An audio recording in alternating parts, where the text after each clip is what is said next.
c'est pour ça que quand j'entendais au débat sur la métropole un haut responsable politique de la métropole dire ce sera la nature qui sera la grande gagnante, je ne suis pas sûr qu'on ait exactement la même vision de la nature tous les deux.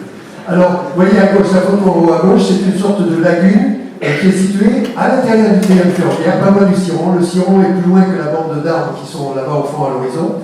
Et cette zone abrite une espèce, comme plus loin d'ailleurs, abrite une espèce qui est quand même assez précieuse dans le sud-ouest, c'est la cistude d'Europe, c'est une petite tortue aquatique.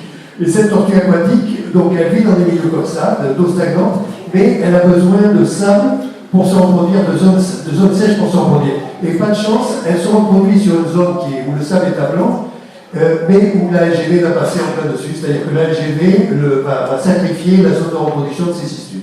Voilà. Elle aura d'autres impacts aussi sur ce milieu, j'en parlerai tout à l'heure sur la toute dernière diapo que je vous montrerai. Voilà. Le reste, ce sont des zones humides du sous-Gironde, le Ciron en bas à droite, et une forêt feuillue mélangée avec quelques pins et des chênes et différentes saisons de feuillus. Tout ça va passer à la moulinette sous les bulldozers et il ne restera pas grand-chose. Voilà, diapo suivante. Donc, tout ça pour vous dire que le GPSO, c'est à l'opposé du développement durable. Vous savez, le développement durable, on parle toujours d'un trépied, de trois pieds, l'environnement, le social et l'économie. Là, l'environnement sera détruit. Alors, je vais vous passer un petit peu les items, mais enfin, c'est très rapide à comprendre. Il y a des milliers d'hectares sacrifiés, 327 km de balafres dans nos territoires, en sachant que les coupures de territoire, c'est une des causes principales de la fragmentation, c'est une des causes principales de disparition de la biodiversité. C'est pas du tout anodin. C'est la vallée du Ciron qui va être balafrée sur toute sa longueur. Ce sont des zones humides, des zones Natura 2000 qui vont être détruites. Ce sont plusieurs millions de tonnes de CO2 qui vont être libérées à l'atmosphère par les engins de travaux publics, par le défrichement forestier. On va relarguer tout le CO2 qui est dans le sol, tout va repartir dans l'atmosphère. C'est assez colossal et catastrophique. Et puis c'est aussi une consommation énergétique déraisonnable. Parce que vous le savez, la vitesse, ça coûte cher en énergie. Et même pour les trains, quand un train, la consommation est proportionnelle au carré de la vitesse, c'est-à-dire que quand un train va 2 fois plus vite, par exemple 320 km/h au lieu de 160, ce train va consommer 4 fois plus d'énergie. Voilà. Si on a le nucléaire. Voilà. Bien sûr. Pas de problème. Bien sûr. Voilà. Alors c'est une injustice sociale, c'est un projet pour les riches payé par les pauvres. C'est formidable comme principe. Ce sont des riverains qui sont spoliés, ruinés et qui ne sont pas indemnisés. Si vous n'êtes pas pile poil sur le trajet, si vous êtes à 200 mètres ou 150 mètres, votre maison ne vaut plus rien. C'est pas la peine d'essayer de la vendre, personne n'achètera. Par contre, vous n'avez aucune indemnité, mais sur le gâteau, vous paierez la taxe pour financer le projet qui a mis votre qualité de vie.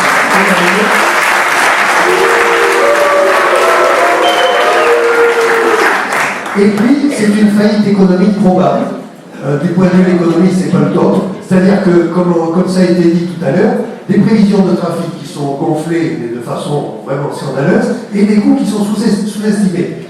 Et la rentabilité, elle sera très illusoire puisque, ça a été dit aussi, avec la partie des clientèles, la clientèle d'entreprise qui va disparaître en grande partie à cause des visioconférences du télétravail, il y aura moins cette clientèle qui est la seule qui rapporte à la SNCF. Donc on aura un projet hautement déficitaire s'il se fait, et à ce moment-là, ce sont encore les collectivités qui sont engagées à financer, qui vont devoir remettre la main à la poche pour payer le déficit. Voilà, merci.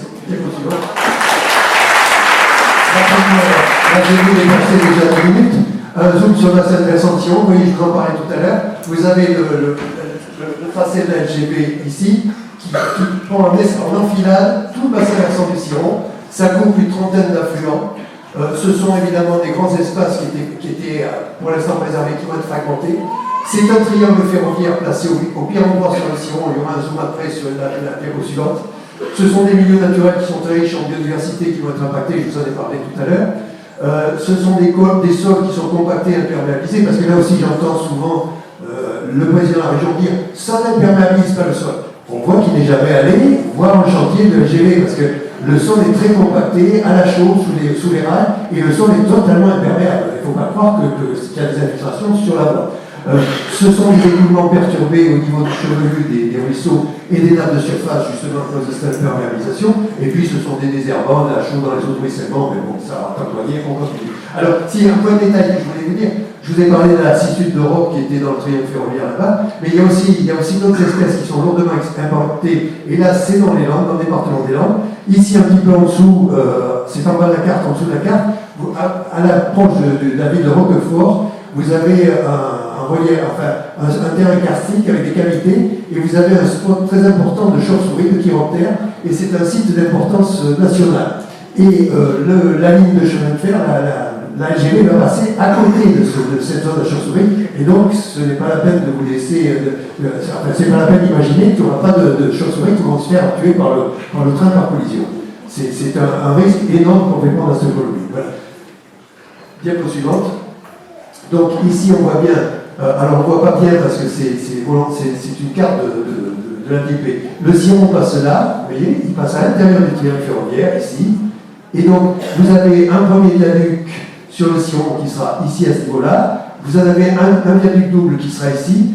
Plus loin, vous avez un viaduc sur la Guadeloupe. Là, il y a la ligne de gaz qui doit passer par là, il y a une ligne de gaz qui passe par là, qu'il faudra décaler. Et la zone de compte de Sistude, elle est exactement ici, sur la ligne de gaz, là où passe la LGV. Donc les Sistudes qui sont là n'auront plus leur zone de compte. Vous savez, ce sont des reptiles, ça n'a pas un cerveau très évolué. Et donc, elles vont pas. Les tortues qui sont âgées, parce que ça va être très vieux, ne vont pas réussir à reprogrammer leur logiciel pour trouver d'autres zones de compte. Donc ça va mettre en péril toute cette population. Et dernier point sur ce secteur, et j'en ai fini, ici, le long du sillon, vous avez deux zones humides de part et d'autre, dont l'une qui est très importante ici. Et cette zone, elle a une caractéristique particulière, c'est qu'elle n'est pas alimentée uniquement par la nappe d'accompagnement du sillon, mais elle est en eau toute l'année parce qu'il y a une source, un petit ruisseau qui l'alimente en permanence. Et pas de chance encore, cette source est juste en dessous de la LGV, donc si les travaux de LGV de compactage du sol se font, la source disparaîtra et la zone humide s'asséchera. Voilà les impacts, et ça n'a pas été compté, et c'est pas compté non plus par ceux qui nous disent que ce sera la nature la grande gagnante. Voilà, je vous remercie, j'ai dû dépasser mon temps de parole, mais je vais faire